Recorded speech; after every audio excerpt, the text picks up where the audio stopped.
नमस्कार, यो खबर भित्रको खबर हो र म सरोज पौडेल। दर्शकवृन्द, यो देशको 44औं प्रधानमन्त्री बनेका पुष्पकमल दाहालको तेस्रो सत्ता यात्रा त्यति सुखद देखिएको छैन। 7 दलीय रङ्गी बिरङ्गीको चित्र देखिने दाहाल सरकारका सहयात्री खाँटी गणतन्त्रवादी र राजतन्त्रवादी एउटै सत्ताको डालोमा छन्, जुन राजनीति विचार सिद्धान्त र नीतिको कोणबाट यो अप्राकृतिक मात्रै होइन, अराजनीतिक पनि हो।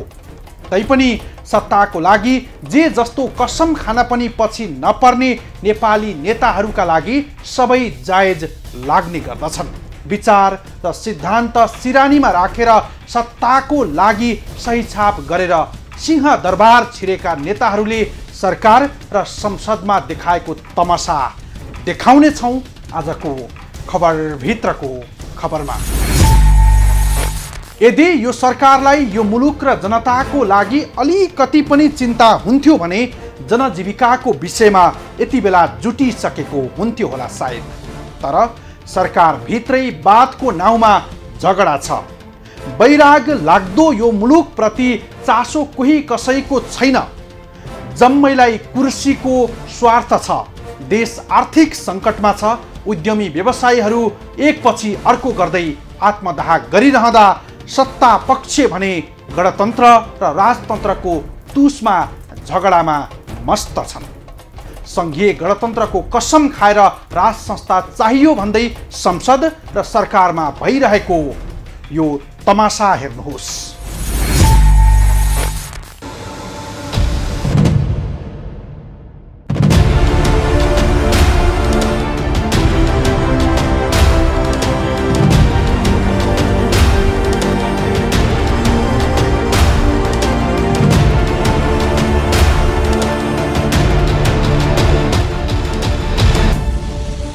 सदनमा राज संस्थावादी र गणतन्त्रवादीको तमासा।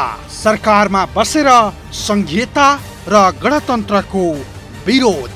उही थालमा खाने उही थालमा थुक्ने भने जस्तै राष्ट्रिय प्रजातन्त्र पार्टीबाट सरकारमा पुगेकाहरूले संविधानले गरेको व्यवस्था विपरीत गणतन्त्रको उचितो काडिरहेका छन्, जुन राजनीतिक तथा नैतिक रूपमा निर्लज्जता हो। यति मात्रै कहाँ हो र, सत्तारूढ दल बीचमा प्रतिनिधि सभाको यो रमिताले लोकतन्त्र पनि लजायो होला सायद।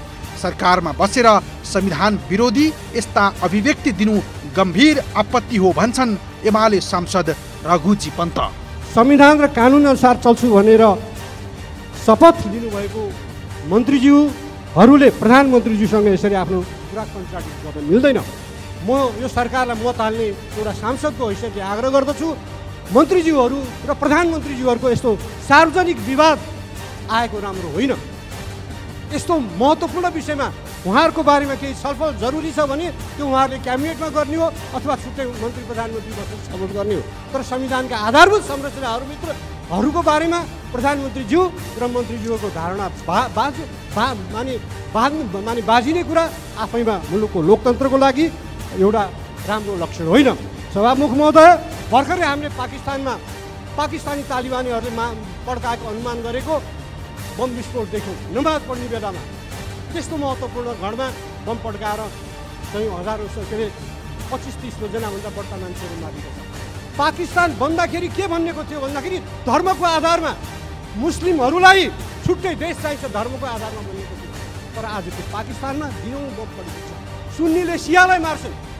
केही वर्ष पञ्चायतकालमा हामी हिन्दुस्तान जाँदा, भारत जाँदा के देख्यौँ भन्दाखेरि त्यहाँको स्वतन्त्रता, त्यहाँको एउटा लोकतान्त्रिक अवस्था हेरेर हामी दङ्ग पर्थ्यौँ। तर आज नेपाललाई गर्व गर्नुहोस्, भारतका पत्रकारहरू आउँदा नेपालमा हामी जुन खुला, जुन शान्त, जुन सामञ्जस्यता, जुन धार्मिक सहिष्णुता पाउँछौँ त्यो हाम्रो देशले गुमायो।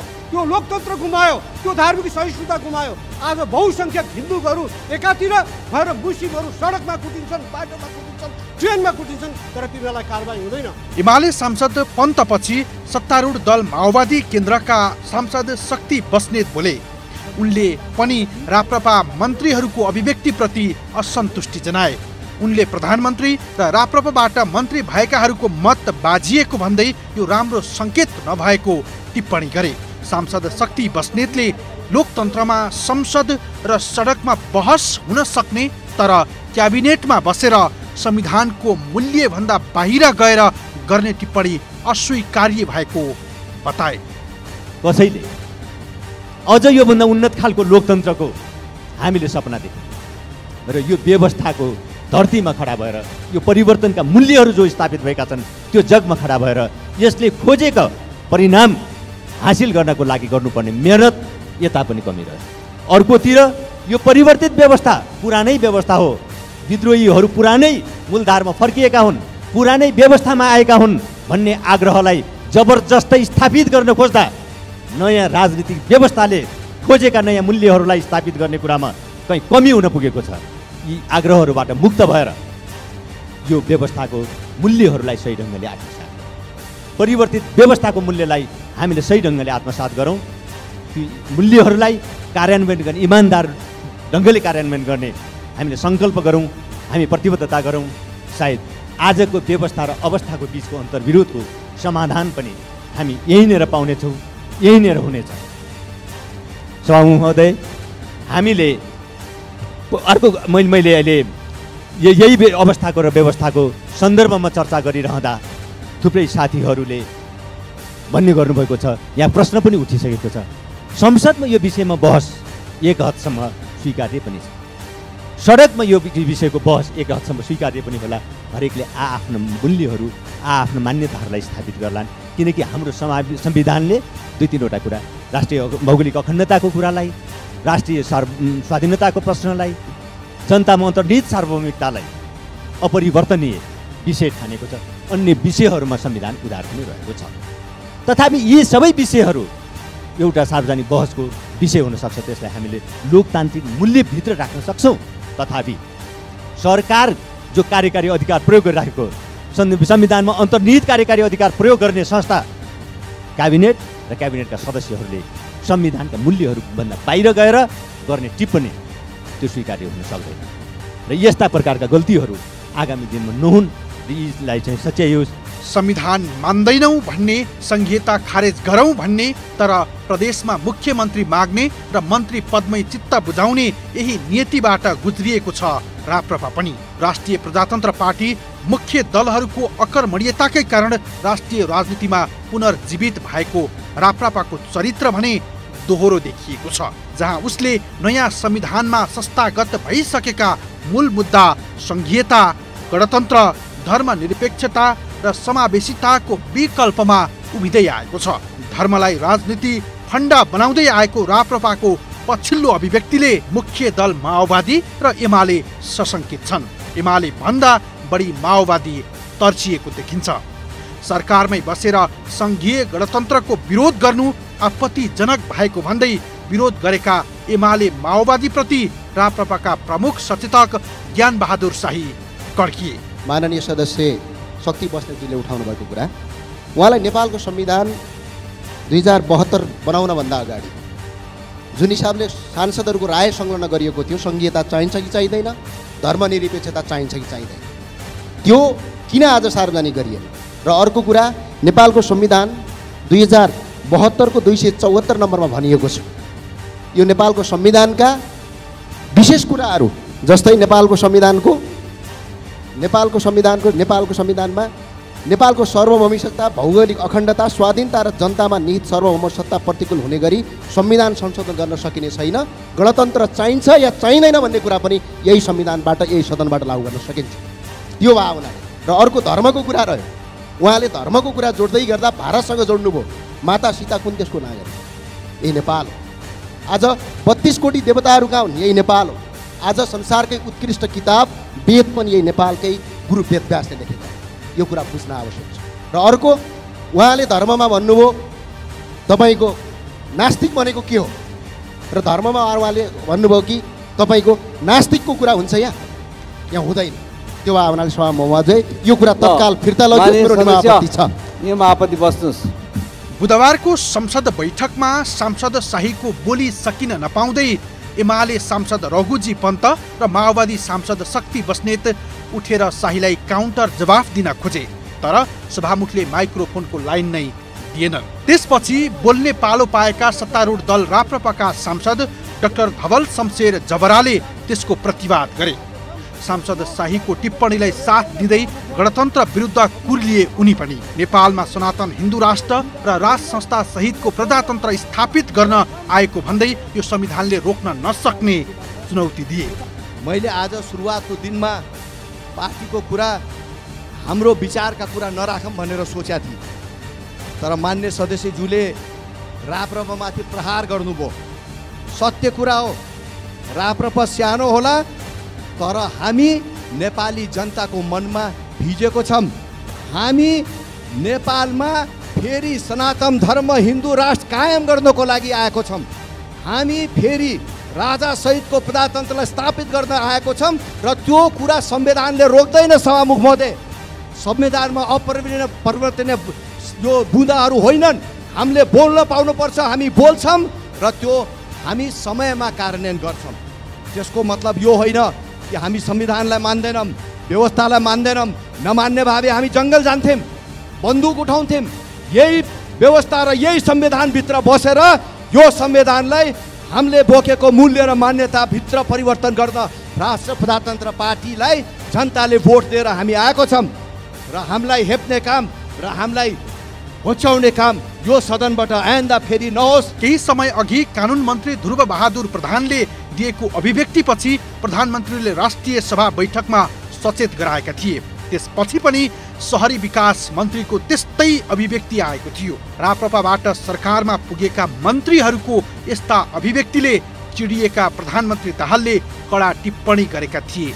गणतान्त्रिक सरकारमा बस्ने तर यसैको विरोध गर्नु अक्षम्य भएको भन्दै मन्त्रीसँग स्पष्टीकरण लिने अभिव्यक्ति दिएका थिए। जो हामीले औपचारिक ढङ्गले, वैधानिक ढङ्गले र जनताको बलमा, आन्दोलनको बलमा स्थापित गरिएका हुन्, वैधानिक रूपले स्थापित गरिएका हुन्, ती विषयमाथि नै कहीँ न कहीँ कुनै न कुनै एङ्गलबाट प्रश्न उठाउने जमर्को भएको छ। मलाई हुन त मैले त यो कुरा प्रत्यक्ष हेरेको पनि होइन, थाहा पाएको पनि थिइनँ। हाम्रो मेरै क्याबिनेटको एकजना मन्त्रीले नै संहिता खारेज गर्नुपर्छ भन्नुभयो भनेर यहाँ सुनाउनु भयो मान्य सदस्यले। मेरो गम्भीर ध्यानाकर्षण भएको छ। यो स्पष्टीकरणको विषय हुन्छ। मन्त्रीमण्डलभन्दा बाहिर गएर आफ्नो कुरा राख्ने अधिकार सबै राजनीतिक दललाई पनि, मान्य सदस्यलाई पनि हुन्छ, तर मन्त्रीमण्डलभित्र बसेर संहिताको विरुद्ध, लोकतान्त्रिक गणतन्त्रका विरुद्ध बोल्ने या प्रचार गर्ने अधिकार नैतिक रूपले पनि कानुनी रूपले पनि हुन सक्दैन। म यो प्रश्न गर्न चाहन्छु र यो स्पष्टीकरणको विषय हुन्छ भन्ने कुरा पनि म यो राष्ट्रिय सभाको सम्मानित सदनलाई स्पष्ट गर्न चाहन्छु। राप्रपा नेताहरूको संघीयता र गणतन्त्र विरुद्धको अभिव्यक्तिले एमाले र माओवादीका नेताहरू आक्रोशित भएका थिए। राप्रपा सांसद ज्ञान बहादुर शाही र डाक्टर धवल शमशेरको अभिव्यक्तिप्रति एमाले सांसद पन्तको रोष अझै सकिएको थिएन। उनले धर्मको नाममा राजनीति गर्दा हिन्दुस्तान, पाकिस्तान र बङ्गलादेशको अवस्थाबारे स्मरण गराएका थिए। उनले धर्मको नाउँमा राजनीति गर्दा यी देशहरूमा शान्त नभएको चेतावनी दिए। धर्मको नाउँमा राजनीतिले मुलुकलाई बर्बादीतिर लैजाने भएकाले यस्ता अभिव्यक्ति अब नदोहोर्याउन कडा चेतावनी दिए। धर्मलाई आफ्नो जीवनशैलीमा ढालौँ, हाम्रो आफ्नो स्वतन्त्रताको कुरा हो। तर यदि धर्मलाई हामीले राजनीतिक एजेन्डा बनायौँ भने हामी छिमेकमा हेरौँ, न पाकिस्तान शान्त छ, न बङ्गलादेश शान्त छ, न हिन्दुस्तान शान्त छ। त्यसैले हामीले हाम्रो संविधानले मार्गनिर्देशन गरेको बाटोबाट विचलित हुनु हुँदैन। झन् यस्ता धारणा, संविधानले निर्देश गरेका यस्ता धारणाहरूको बारेमा मन्त्री भएर क्याबिनेटमा बसेर यदि राय बजाउन थाल्छौँ भने यसले देशलाई कुन बाटोमा लैजाने हो भन्ने भ्रम उत्पन्न गर्दछ। म फेरि भन्छु, यो मैले मत हालेको सरकार हो। राप्रपाको आफ्नो विचार होला, त्यो दलले आफ्ना विचारहरू भन्न सक्छ, त्यसका सांसदहरूले बोल्न सक्छ। तर क्याबिनेटमा बसेर, मन्त्री परिषदमा बसेर यसरी संविधानको बर्खिलाफ बोल्ने कुरा यो संविधानको विपरीत कुरा हो। यसले लोकतन्त्रलाई कमजोर बनाउँछ। यसैले यसमा म सरकारको गम्भीर ध्यान आकर्षण गर्न चाहन्छु, मन्त्रीज्यूहरूको गम्भीर ध्यान आकर्षण गर्न चाहन्छु। यो सरकारले देशलाई राजनीतिक स्थिरता देला, यो सरकारले मुलुकलाई सुशासन देला, यो सरकारले आर्थिक विकासको बाटोमा मुलुकलाई लैजाला भनेर हामीले आफ्नो विश्वासको मत दिएका हौँ। धार्मिक विवाद गर्नको लागि, गणतन्त्रको विवाद झिक्नको लागि, संहिताको विवाद एक बेला झिक्नको लागि होइन। संहितामा मेरा पनि प्रश्न होला, तर भर्खर संविधान आएको छ, यो संविधानलाई प्र्याक्टिसमा त जाने दिनु पर्यो, राम्ररी यसलाई प्रयोगमा त जाने दिनु पर्यो। मान्य सदस्य, त्यसैले सभामुखलाई मैले टुङ्ग्याएँ। मेरो आग्रह के छ भन्दाखेरि मान्य प्रधानमन्त्रीज्यूलाई मेरो आग्रह छ, उहाँ यो संसदमा आउनुहोस् र आफ्ना मन्त्रीजीहरूले जे राय व्यक्त गर्नुभएको छ, म माने होइन स्पष्टीकरण सम्बन्धी कुरा, यी सबै कुरा, यी जे विवाद आएको छ, यसलाई मलाई लाग्छ यो संयुक्त सरकार हो। यो सरकारको न्यूनतम कार्यक्रम भनेको 30 मुद्दा हो। धर्मनिरपेक्षता, हिन्दू राष्ट्र, गणतन्त्र, संहिता यसको न्यूनतम कार्य हो र राप्रपाको आफ्नो विचार होला, एमालेको आफ्नो विचार होला, भने माओवादीको आफ्नो विचार होला। यसले न माओवादलाई अङ्गीकार गर्छ, न यसले राप्रपाको हिन्दू राष्ट्रको कुरालाई अङ्गीकार गरेर अगाडि बढ्ने हो। यसले त आफूले बनाएको 30 बुँदे न्यूनतम साझा धारणालाई कार्यान्वयन गर्ने हो। त्यसैले मन्त्रीज्यूहरूको ध्यान त्यसतिर जाओस्, नचाहिने विवाद निकालेर सरकारलाई विवादमा पार्ने काम नगरियोस्। संसदीय इतिहासको विरलै घटना होला सायद बुधबार संसदमा देखिएको रोचक जुहारी, जहाँ सरकारको पक्षमा दलहरू एकै ठाउँमा हुनुपर्थ्यो, तर यहाँ दलको मुद्दा लिएर संविधान र गणतन्त्रको पक्षमा उत्रियो राप्रपा, जुन अभिव्यक्तिले राप्रपाको राजनीतिक नैतिकतामाथि गम्भीर प्रश्न उठेको छ। संहिता र गणतन्त्रको विरोध गर्ने तर त्यही संविधानमै लेखेका शब्दप्रति समर्थन गर्दै सरकारमा पुग्ने कस्तो राजनीति होला यो राप्रपाको।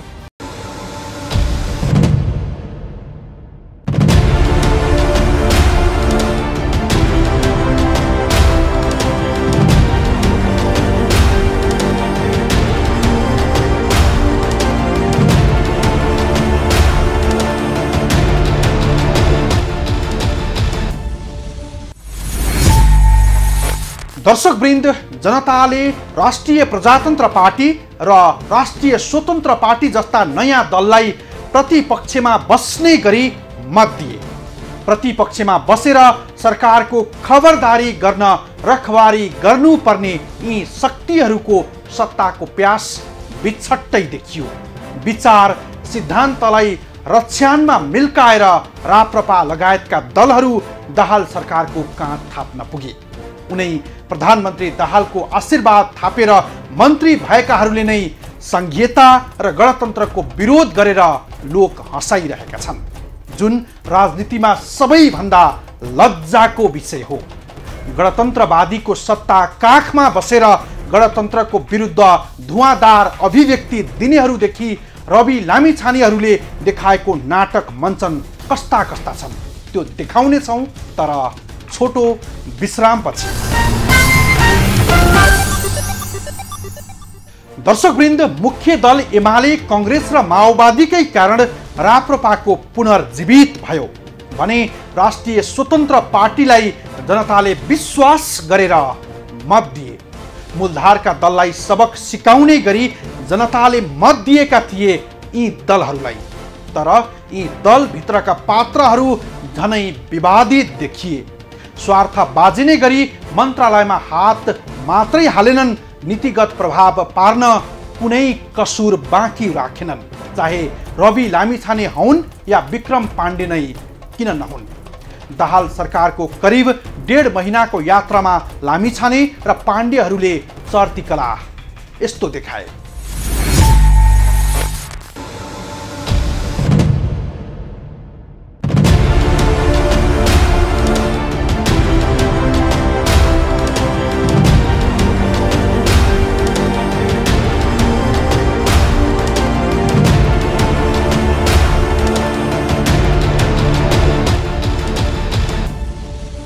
सप्तरङ्गी सरकारमा थरी थरीका मन्त्री।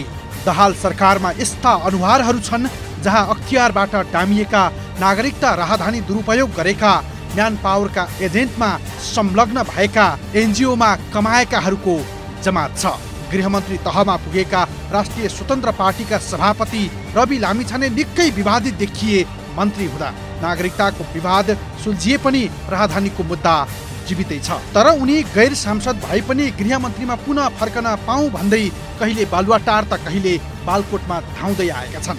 बालुवाटारमा गृहमन्त्री देऊ भन्दै गुहारेका उनलाई बालकोटले ढाडस दियो, जहाँ एमाले अध्यक्ष ओलीले रविलाई गृहमन्त्री बनाउनु पर्ने अभिव्यक्ति दिए। मै अस्थिरता रोपिएको छ।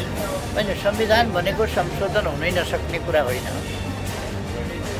तर अहिले यति बेला संविधान संशोधनको चर्चा गरिहाल्ने बेला भएको छैन।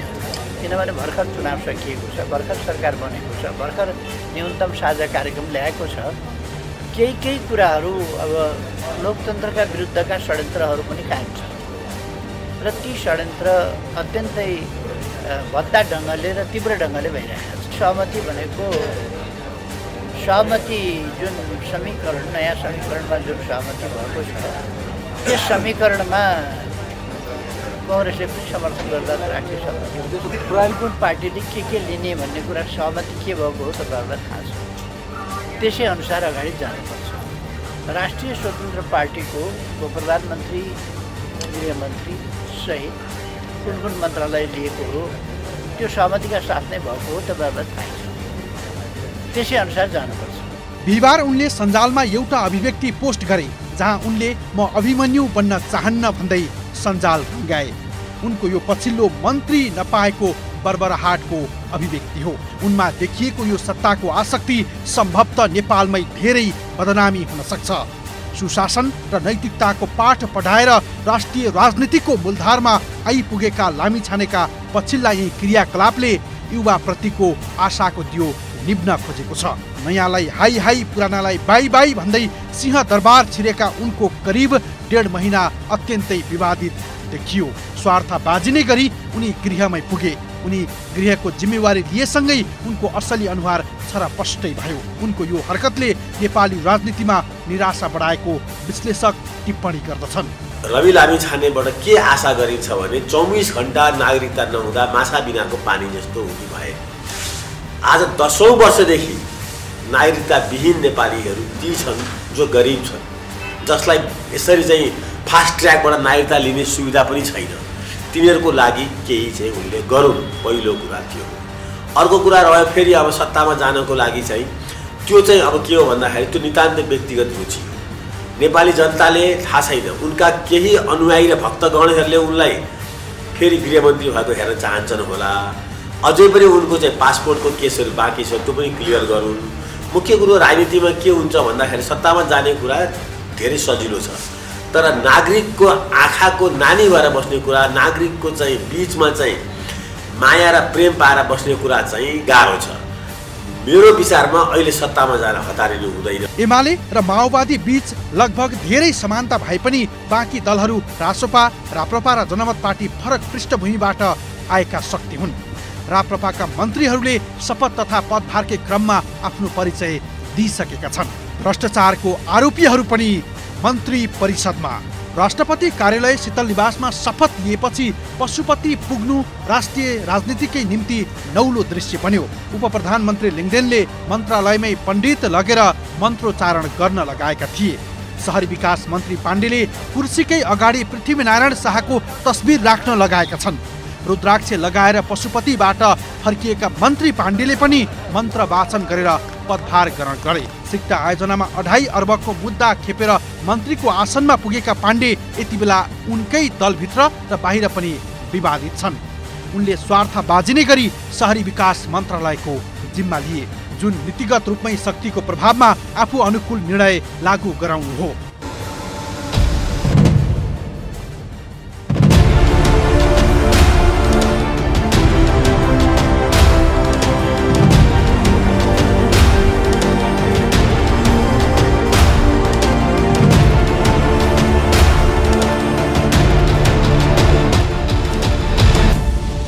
गत पुस 10 गते प्रधानमन्त्रीमा नियुक्ति भएका पुष्पकमल दाहाल नेतृत्वको मन्त्रीमण्डलमा थरी थरीका मन्त्री छन्।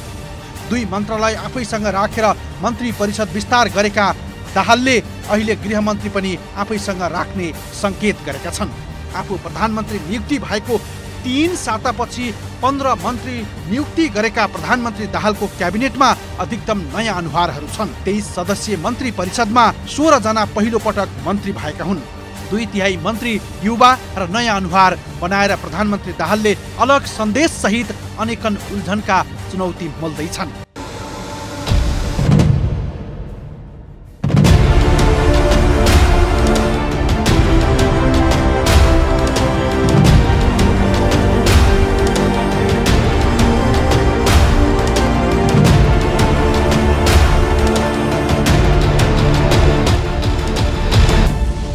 राप्रपा जस्तो संघीयता र गणतन्त्रको विरोधीहरू दाहाल सरकारका सारथी हुन्। इतिहासको पानामै थन्किएको राज संस्था बिउट्याउँछु भन्दै आएका लिङ्गदेनहरू उनका सहयात्री हुन्। विचार र सिद्धान्त विपरीतका यी थरी थरीका अनुहारहरूको साथमा मुलुकमा सुशासन र समृद्धि ल्याउने सपना प्रधानमन्त्री दाहालले देखेका छन्। शान्ति प्रक्रियामा आए यता यो मुलुकको कार्यकारी प्रधानमन्त्री बन्ने अवसर उनलाई मिलेको हो तेस्रो पटक। अप्रत्याशित मत पाउँदै राष्ट्रिय राजनीतिमा आएको रासोपाका मन्त्रीहरूलाई सम्हालेर हिँड्नु पनि प्रधानमन्त्री दाहाललाई त्यति सजिलो छैन। जनमत पार्टीको एजेन्डा अरू मधेस केन्द्रित विषयमा बढी छ। विभिन्न पृष्ठभूमिबाट आएका दलहरू सरकारमा हुँदा प्रधानमन्त्रीलाई काम गर्न अप्ठ्यारो हुनु स्वाभाविक पनि हो। खिचडी जस्तै बनेको यो मन्त्री परिषदले जनअपेक्षा अनुसार काम गर्दै जाला या संसद र सरकारमै विवादकै विषयले झगडा गरेर दिन घटाउला, त्यो भने भावी दिनमै थाहा अवश्य होला नै।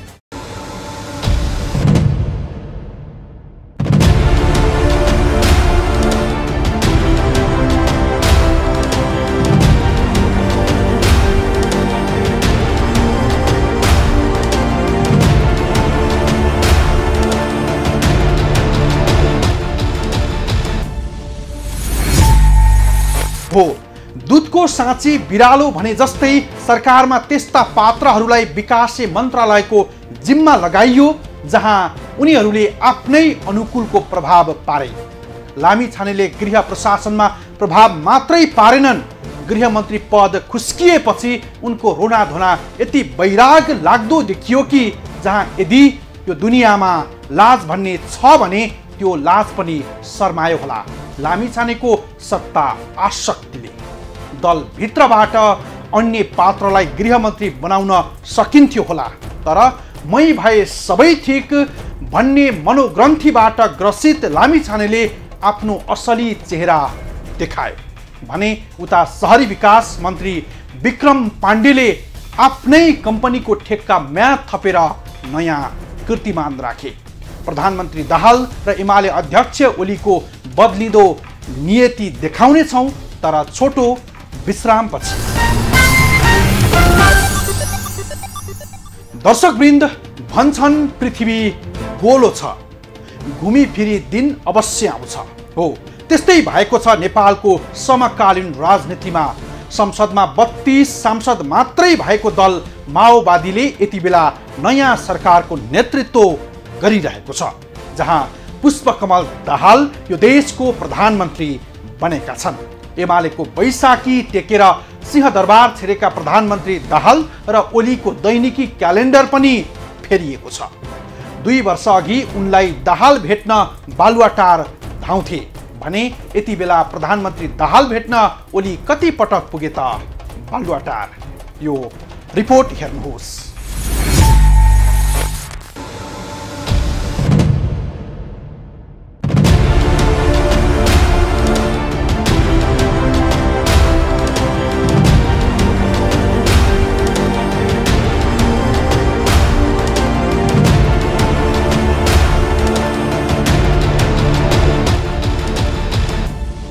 उस 10 गते यता बालुवाटारको दृश्य उस्तै छ, तर फरक पात्रको भूमिका भने बदलिएको छ। जहाँ एमाले अध्यक्ष केपी ओली हरेक दिन बालुवाटार पुग्छन् प्रधानमन्त्री तथा माओवादी अध्यक्ष दाहाललाई भेट्न।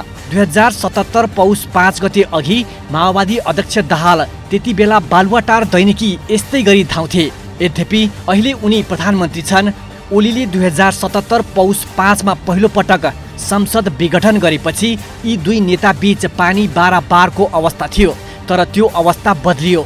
एकाएक पौष 10 गते दुई नेता बीचको राजनीतिक स्वार्थमा भएको पुनर्मिलनले 7 दलीय सरकारको नेतृत्व दाहालले गरिरहेका छन् भने ओली उच्च स्तरीय राजनीतिक संयन्त्रको संयोजक छन्।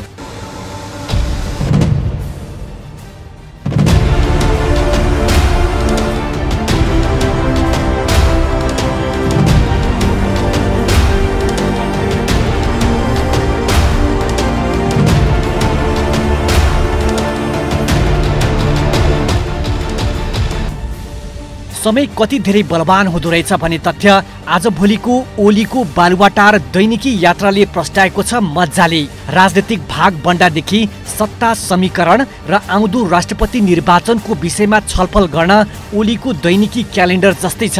2 वर्ष अघि एकले अर्कालाई सिद्ध्याउने भनेर मोर्चाबन्दी गरेका उनै प्रधानमन्त्री दाहाल र एमाले ओलीले गएको 10 पुसमा फेरि सहकार्य गर्ने भन्दै हात अघि बढाए। एमालेको तागतमै दाहाल प्रधानमन्त्री भए। अहिले ठ्याक्कै त्यही साबिकको नेकपाकालीन ओली दाहाल बीच बालुवाटार भेटवार्ताको नियति दोहोरिएको छ, तर फरक शैलीमा। पहिले ओली प्रधानमन्त्री थिए, दाहाल बालुवाटार धाउँथे। अहिले दाहाल प्रधानमन्त्री छन्, ओलीले बालुवाटार धाउँछन्। गएको पौष 11 यता मात्रै दाहाल प्रधानमन्त्रीमा नियुक्त भए यता ओली 15 पटक बालुवाटार पुगिसके। 9 वटा भेट त दुई नेता बीच वान अन वान वार्ता पनि भयो। यसबाहेकको भेटवार्ता सत्तारूढ दलका शीर्ष नेताहरू सहित भएको छ। निरन्तर भेटवार्ता चलिरहे पनि राजनीति भने 10 पुसमा जुटेको सहमति भन्दा थप कसिलो बन्न सकेको छैन। यति बेला प्रधानमन्त्री दाहाल बलिया देखिएका छन्। प्रधानमन्त्री भएपछि कांग्रेसले पनि विश्वासको मत दिएपछि ओलीले भने अनुसार उनी अघि बढ्ने देखिएको छैन। बरु कांग्रेसको भूत देखाएर ओलीलाई तर्साइरहेको पछिल्लो घटनाक्रमले पुष्टि गरेको छ। एमालेलाई राष्ट्रपति दिन नहुने अडानमा रहेका प्रधानमन्त्रीले रवि लामिछानेलाई पुनः गृहमन्त्रीमा नियुक्त गर्न असहमत रहँदै आएका छन्। जब माओवादी शान्ति प्रक्रियामा आयो त्यस यताका दिनमा ओली र प्रचण्ड मिल्दा असाध्यै मिल्छन्। विवाद भयो भने उत्कर्षमा पुग्छन्। समग्रमा उनीहरू बीच मिलन भन्दा कटुताको संवादका लामा लामा कथा छन्। माओवादी शान्ति प्रक्रियामा आएपछि धेरै लामो समयसम्म ओली दाहालको खरो आलोचकको रूपमा देखिँदै आए। यता माओवादी आलोचक भएरै राष्ट्रिय राजनीतिमा बलियो पहिचान बनाएका ओली 2071 सालपछि एमालेकै नेतृत्वमा आएका थिए। ओली एमाले नेतृत्वमा रहँदा 3 असोज 2072 मा संविधान जारी भयो। त्यसपछि दाहालसँग सहकार्यको हात बढाए। उनै कटुतापूर्ण सम्बन्ध भएका दाहालको समर्थनमा ओली 2072 असोज 24 मा पहिलो पटक प्रधानमन्त्री बन्ने अवसर पाए। तर यो सहकार्य टिकेन। सहमति अनुसार सरकारको नेतृत्व हस्तान्तरण नगरेको भन्दै दाहालले समर्थन फिर्ता लिए र कांग्रेससँग गठबन्धन गरेर आफू प्रधानमन्त्री भए दोस्रो पटक। त्यसपछि झण्डै 2 वर्ष ओली दाहाल बीच सार्वजनिक रूपमै एक अर्का विरुद्ध उत्रिए, राजनीतिक रूपमा सिद्ध्याउने गरी। 2074 असोजमा एकाएक दुई नेता बीच चमत्कारिक रूपमा पुनः मिलन भयो। वाम गठबन्धन बचाएर चुनावमा जाने र पार्टी एकता गर्ने सहमति गरे उनीहरूले। गठबन्धनले झण्डै 2/3 बहुमत ल्याएपछि 3 फागुन 2074 मा ओली प्रधानमन्त्री बने दोस्रो पटक। 2075 जेठ 3 मा एमाले र माओवादी केन्द्र मिलेर नेपाल कम्युनिस्ट पार्टी नेकपा बन्दा दुवै नेता अध्यक्ष भए। प्रारम्भको समयमा यी दुवै नेताले एक अर्कामा विलय भए झैं गरेका थिए, तर त्यो पनि त्यतिसम्म लामो टिकेन। ओली र दाहाल बीच फेरि विवाद सुरु भयो। आलो पालो प्रधानमन्त्रीलाई लिएर ओली 5 वर्ष प्रधानमन्त्री हुने र प्रचण्डले पार्टीमा कार्यकारी भूमिका निभाउने सहमति गर्दा पनि नेकपा सग्लो रहेन।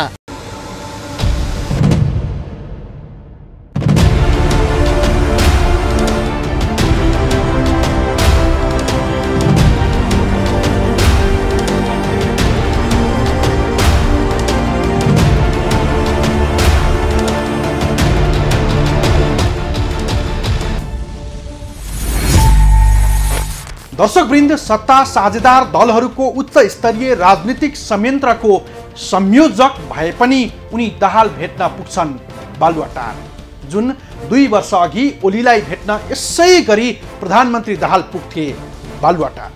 कहिले बुहारीको पालो त कहिले सासुको पालो भने जस्तै दैनिकी छ यति बेला ओली दाहालको राजनीतिक गतिविधि। सत्तारूढ दल बीच सकेसम्म फुट नल्याउने र राष्ट्रपति पद एमालेकै पोल्टामा पार्ने गरी ओली अघि बढेका छन्। उनले सरकारलाई सघाउन मात्रै होइन, यो सरकार नेपालीकै विवेकले बनाएको भनेको बताएका थिए। तर पछिल्लो समय राष्ट्रपतिकै कारण एमाले माओवादीको राजनीतिक प्रेममा धोकाधडी नहोला भन्न यसै सकिन्न। हवस् त, आजलाई यति नै। भोलि अर्को खास विषय लिएर उपस्थित हुनेछौँ। खबरभित्रको खबरका लागि हेर्दै रहनुहोला एभी न्युज खबर। नमस्कार।